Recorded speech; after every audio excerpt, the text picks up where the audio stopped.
alihi wa sahbihi ajma'in amma ba'du. Yang kita hormati dan kita muliakan Ustaz Yasrina, moderator pada petang ini. Seterusnya pimpinan daripada SPAQ, Sahabat Pencinta Al-Quran. Muslimin, muslimat, hadirin, hadirat, moga-moga kita semua termasuk dalam kalangan hamba-hamba Allah yang dimuliakan di sisinya. Amin ya rabbal alamin. Alhamdulillah, pada saat ini kurang-kurang lebih 14 orang yang berada di talian. InsyaAllah kita doakan moga makin bertambah lepas daripada sekejap lagi lepas kita mulakan. Dan kita pun fahamlah bulan Ramadan ni boleh jadi ramai yang buat preparation untuk masak, cari barang ataupun bazar Ramadan, bagai-bagai lah, kita fahamlah. Tapi ala kulli halnya kita teruskan juga rutin kita sebenarnya pada setiap hari Ahad. Ada yang komen orang tak tahu, mungkin terlepas pandang link dan sebagainya, boleh kita maklumkan dalam grup kita lah. Oh, tak sangka ada. Kemungkinan juga sebab biasanya ditangguhkan pada bulan Ramadan macam tahun lepas. Tapi ala kulli halnya kita teruskanlah pada petang ini dalam kita membicarakan satu kitab, iaitu kitab 77 cabang iman. Kitab 77 cabang iman, yang mana pada petang ini merupakan pertemuan kita kali yang ke-33 dah kira-kiranya. Kali yang ke-33, yang mana kita mulakan kali pertama pembacaan kitab 77 cabang iman pada hari Ahad 6 Februari 2022. Dan hari ini kita sudah berada pada tanggal 26 Mac 2023. Maknanya dah lebih kurang setahun 1 bulan pengajian kitab kita ini. Kita telah berjaya adakan sebanyak 33 kali pertemuan. Dan pertemuan kita kali yang ke-33 pada petang ini, insya-Allah kita akan masuk pada perbincangan cabang iman yang ke-62 dalam kitab kita. Bolehlah kita buka pada muka surat 129, cabang iman yang ke-62, iaitu menjawab salam, salah satu tanda kesempurnaan iman. Menjawab salam. Nanti kita akan tengok hukum menjawab salam dan sebagainya. Kita akan tengok, kita akan perincikan lepas daripada ni. Pada petang ni kita bincang cabang iman yang ke-62, menjawab salam, muka surat 129. Kita tengok dulu firman Allah Ta'ala. Dalilnya, ada satu dalil Al-Quran dan satu dalil daripada hadis Nabi sallallahu alaihi wasallam. Wa idza huyyitum bi tahiyyatin fahayyu bi ahsana minha aw rudduha. Dan apabila kamu diberikan penghormatan dengan suatu ucapan hormat, iaitu ucapan salam, maka balaslah penghormatan itu dengan lebih baik daripadanya ataupun setara dengannya. Allah Ta'ala sebut, bila orang ucapkan kepada kita ucapan salam, orang kata Assalamualaikum, maka kadar paling minimum hendaklah kita balas ucapan salam tadi, kita jawab Waalaikumsalam. Ataupun dianjurkan dalam ayat ini, bi ahsana minha, kita jawab dengan ucapan salam dengan lebih baik. Assalamualaikum, kita jawab Waalaikumsalam warahmatullahi wabarakatuh. Itu yang paling baik. Dan dianjurkan kepada kita bi ahsana minha, menjawab salam itu dengan salam yang lebih baik daripada apa yang diberikan kepada kita. Para jemaah sekalian, apakah hukum menjawab salam? Anda petik daripada kitab Imam An-Nawawi dalam Majmu' Syarah Muhazzab, kata Imam An-Nawawi, abda'us salam sunnah muakkadah. Memulakan memberi salam kepada orang lain itu hukumnya sunat muakkad, iaitu suatu sunat yang sangat-sangat dianjurkan. Mula beri salam, jumpa orang, sama ada kita kenal ataupun tidak, mendoakan kepada dia dengan ucapan salam, itu hukumnya sunat muakkad. Wa amma jawabus salam, adapun menjawab salam orang lain, fahuwa fardun bil ijma', hukumnya adalah wajib menurut ijma' para ulama. Bila orang bagi salam pada kita, maka wajib kita jawab salam tersebut. Fa in kana salam ala wahid, jika dia beri salam tu dia tuju khusus kepada kita, maka wajib kita jawab salam itu. Wa in kana ala jam'in fa huwa fardul kifayah, tetapi sekiranya salam yang diucapkan itu diberikan secara umum, maka hukum menjawab salam adalah fardun kifayah. Contoh kan, macam saya dalam program kuliah kita pada petang ini, saya mulakan tadi dengan ucapan Assalamualaikum warahmatullahi wabarakatuh. Maka sekiranya adalah salah seorang dalam kalangan kita ni telah menjawab salam tersebut, maka dia telah menggugurkan kewajipan ke atas yang lain, sebab bila salam ditujukan secara umum, hukumnya adalah fardun kifayah. Tapi kalau saya tujukan secara khusus, Assalamualaikum, saya tujukan kepada orang ni, maka orang tadi wajib menjawabnya sebab ia ditujukan bil khusus. Contoh lain kan, kita tengok rakaman dalam kuliah forum perdana TV1 contohnya kan. Forum perdana, dalam forum tersebut, maka ustaz ataupun ustazah yang menjadi panel forum, dia mulakan dengan Assalamualaikum kepada penonton sekalian. Maka dia tujukan salam itu kepada umum. Cukuplah hanya salah seorang sahaja yang menjawab, maka dia akan menggugurkan kefarduan ke atas yang lain. Sebab kata Imam Nawawi, wa amma jawabus salam fahuwa fardun bil ijma' fa in kana salam ala wahid. Sekiranya salam itu ditujukan khusus kepada seseorang, maka hukumnya wajib kepada orang yang ditujukan itu menjawab salam. Tetapi fa in kana ala jam'in, jika diberikan kepada orang ramai secara umum, fahuwa fardun kifayah, maka hukumnya adalah fardul kifayah. Jelas tak para jemaah sekalian? Kita tengok dalam TV contohnya ada orang bagi salam, maka fardul kifayah pada kita. Ataupun dalam radio, kita duduk dalam kereta kan, macam-macam DJ dan sebagainya, Assalamualaikum kepada pendengar sekalian. Maka ketika itu hukum menjawab salam yang diberikan secara umum, hukumnya adalah fardul kifayah. Sama juga kalau kita kan duduk dalam grup WhatsApp, ramai-ramai. Ada orang bagi salam, Assalamualaikum, saya nak jemput sekalian-sekalian yang ahli dalam grup ini datang ke kenduri saya contohnya kan, ataupun datang ke rumah saya. Maka adakah semua 100-200 orang ahli grup wajib menjawab salam, Waalaikumsalam, Waalaikumsalam? Tidak. Bila salam ditujukan secara umum, cukup hanya seorang saja menjawab salam, maka dia telah menggugurkan kefarduan salam tadi kepada yang lain. Itu hukumnya.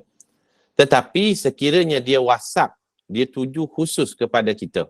Dia WhatsApp secara individu, private pada kita. Assalamualaikum. Maka wajib kita menjawab salam tadi, Waalaikumsalam warahmatullahi wabarakatuh. Itu yang sebaiknya. Ustaz, kalau orang WhatsApp bagi salam pada kita, kita tak nak reply salam dia, macam mana tu?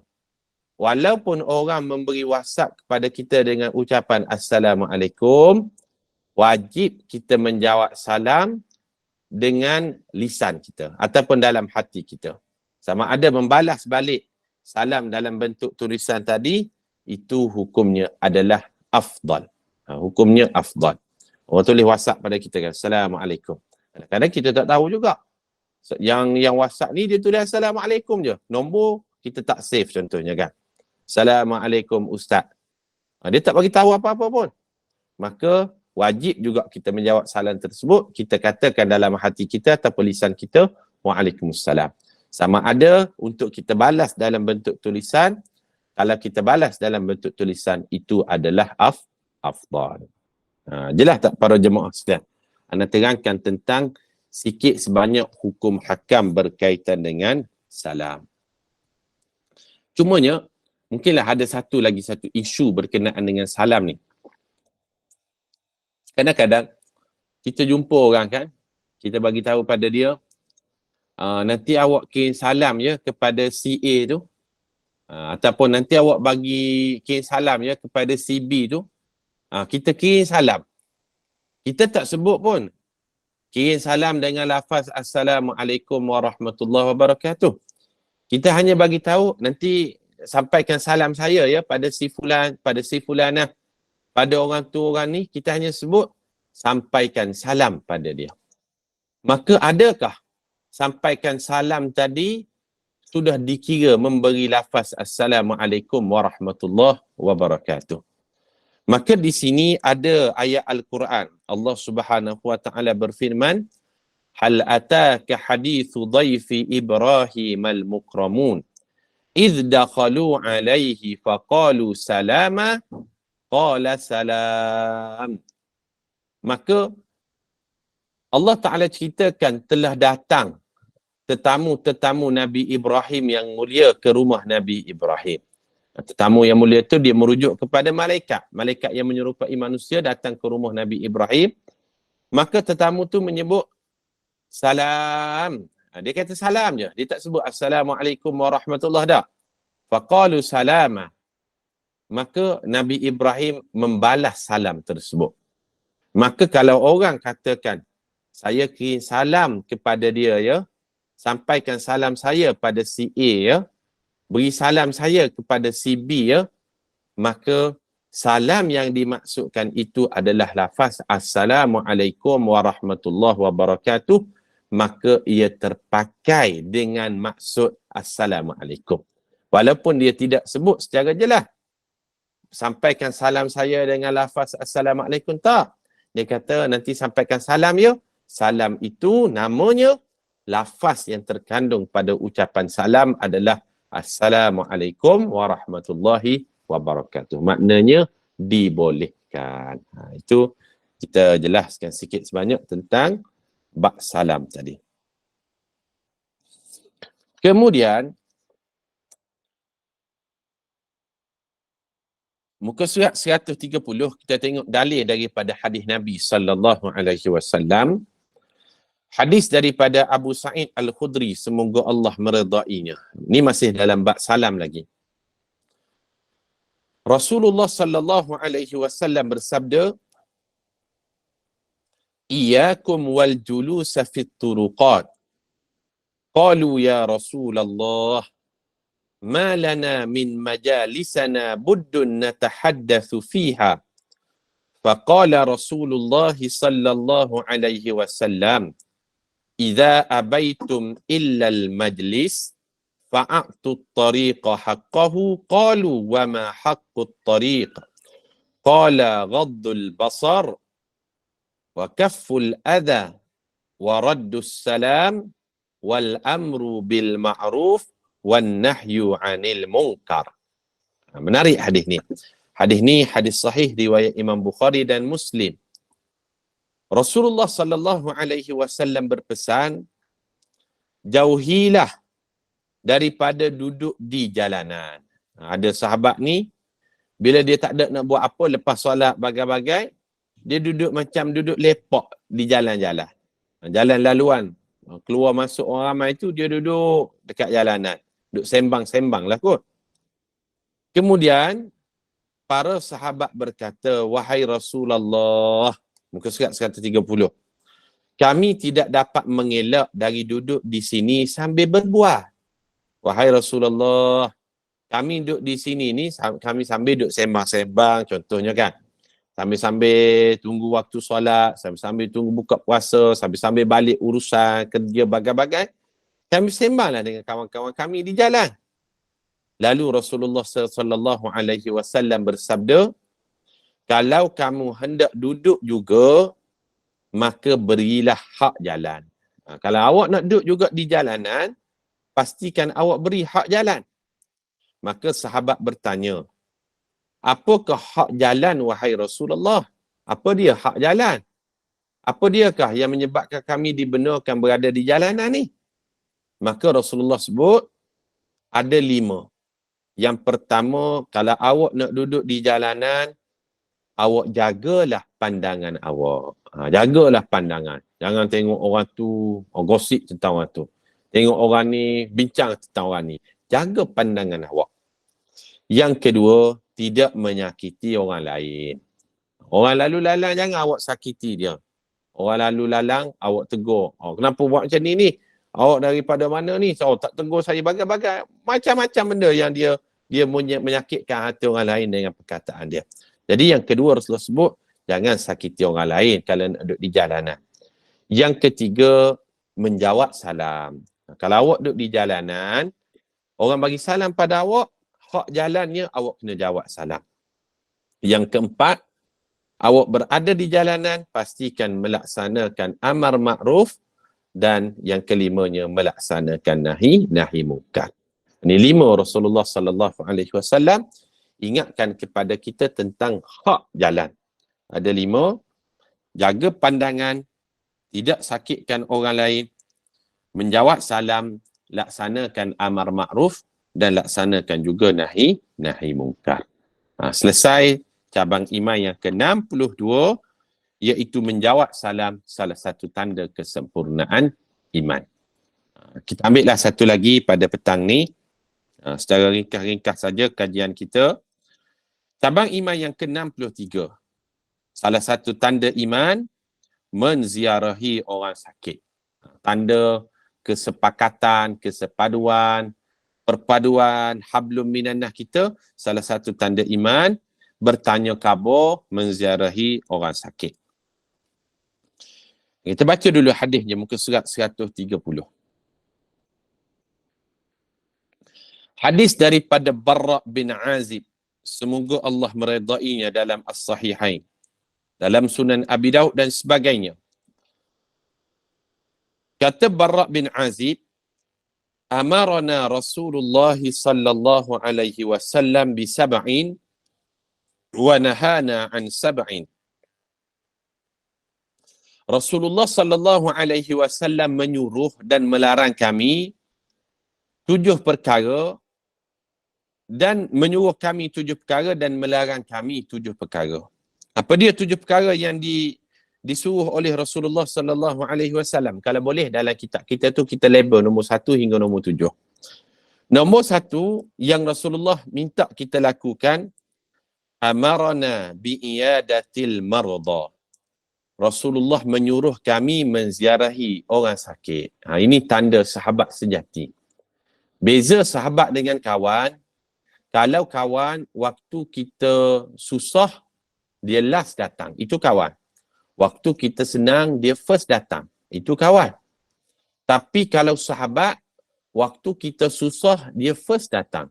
Waktu kita sakit, tersusah, ada masalah, dia first datang. Maka kita kenalilah itu adalah sahabat.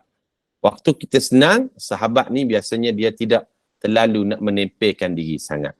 Maka tanda sahabat sejati, Rasulullah perintahkan kepada kita bi'iyadatil marta, pergilah ziarah orang sakit. Yang kedua yang disuruh oleh Nabi sallallahu alaihi wasallam, itba'il janaiz, iaitu mengiringi jenazah. Ini hak sesama muslim, kita hantar jenazah sampai ke kubur. Yang ketiga, waraddis salam. Yang ketiga, hak sesama muslim adalah memberi dan menjawab salam. Yang keempat, tasmitil atif. Doakan orang bersin. Kita dengar kawan kita bersin. Bersin ni tanda penyakit keluar daripada tubuh badan dia. Bila kita dengar kawan kita, sahabat kita bersin, kemudian dia ucapkan alhamdulillah, maka kita katakan yarhamukallah. Itu dituntut oleh agama kita. Kita doakan kepada dia yarhamukallah. Semoga Allah beri rahmat kepada awak.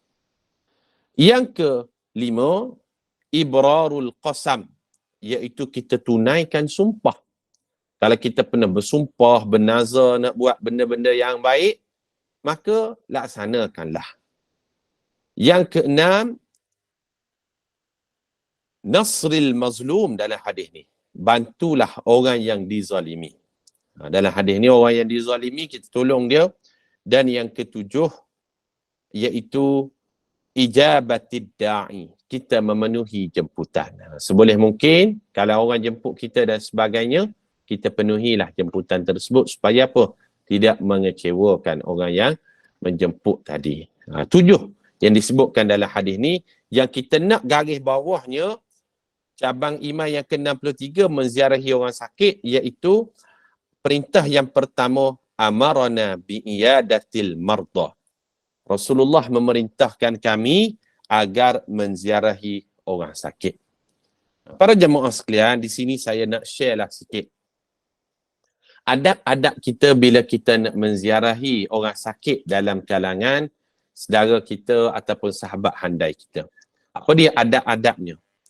Yang pertama, kalau kita nak catat di nota kita pun baik, tentang adab-adab menziarahi orang sakit, supaya menjadi panduan kepada kita. Yang pertama, kalau kita nak menziarahi orang sakit, pastikan kita maklum awal kepada dia ataupun ahli keluarga dia, kita nak ziarah dia. Maklum awal.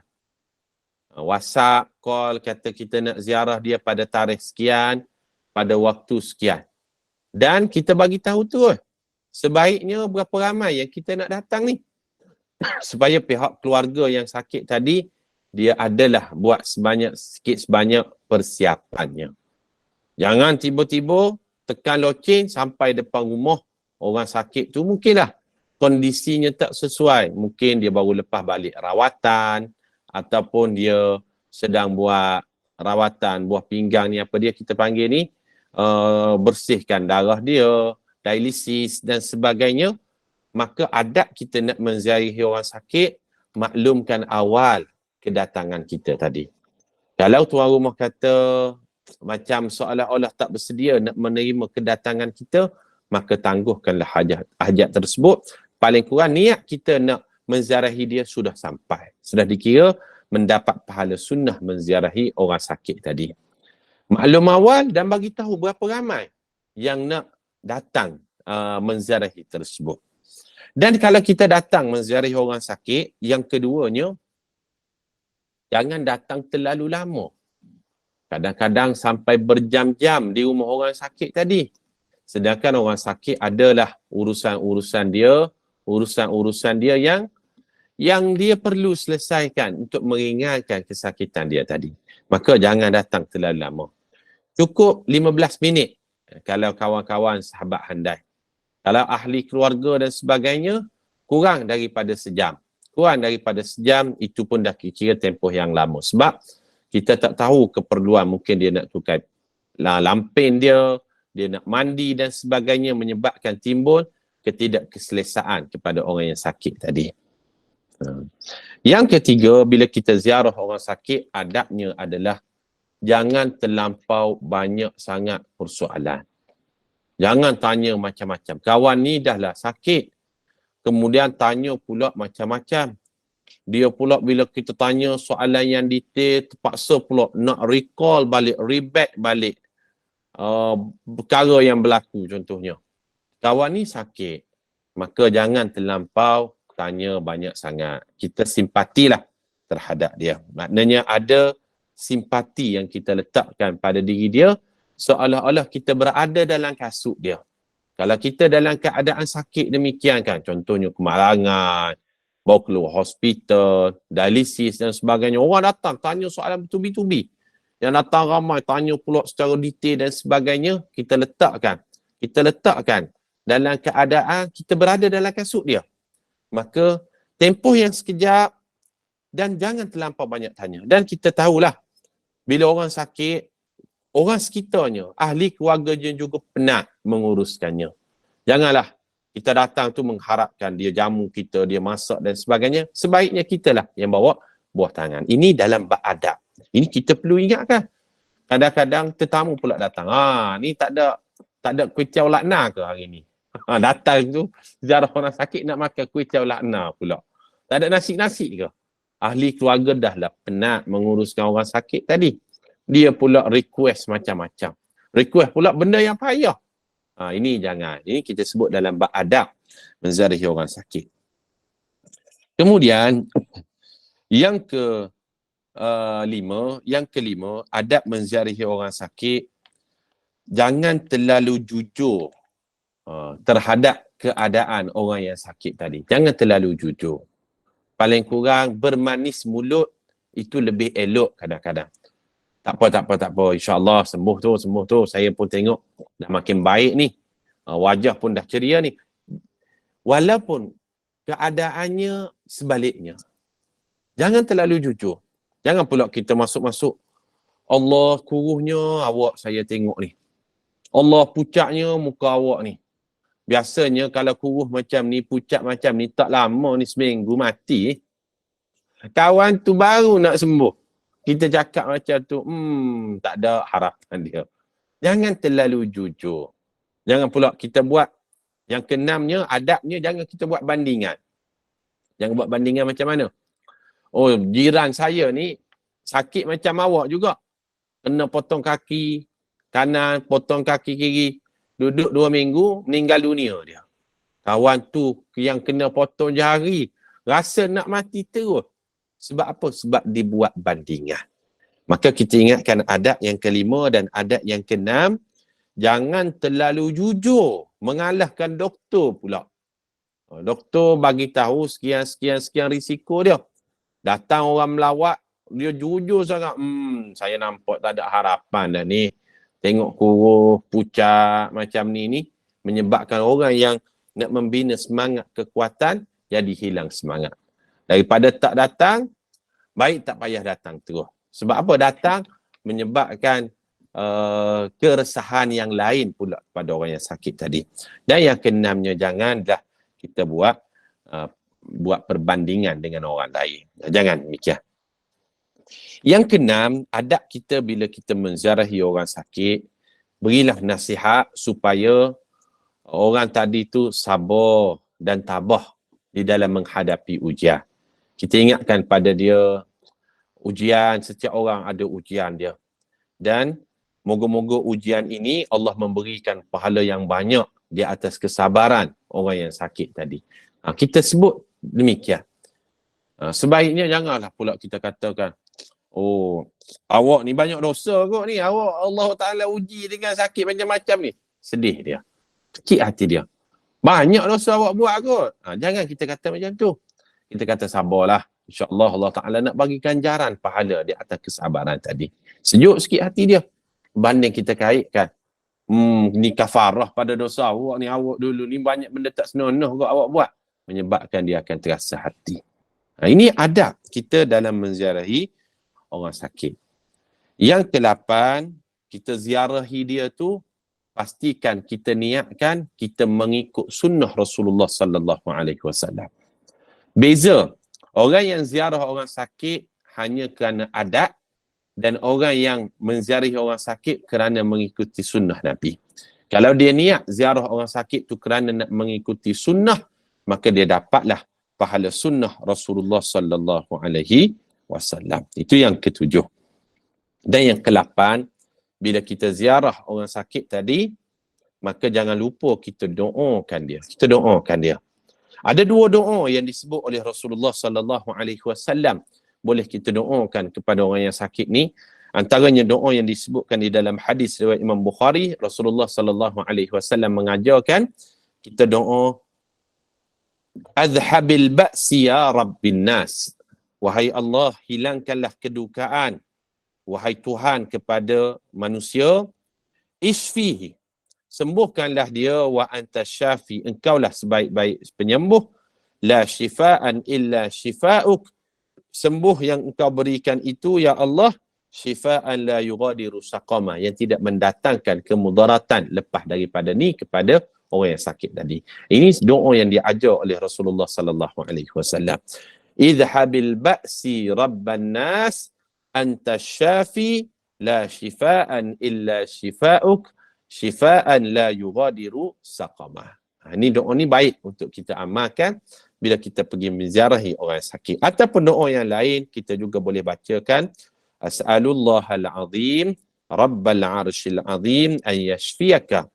Wahai Allah yang maha berkuasa, pemilik sekalian arash, ya Allah sembuhkanlah orang yang sakit tadi. Ini dua doa yang diajarkan oleh Rasulullah sallallahu alaihi wasallam bila kita menziarahi orang yang sakit tadi. Jadi ada 8 adab lah kalau kita himpunkan dalam bab kita menziarahi orang sakit tadi.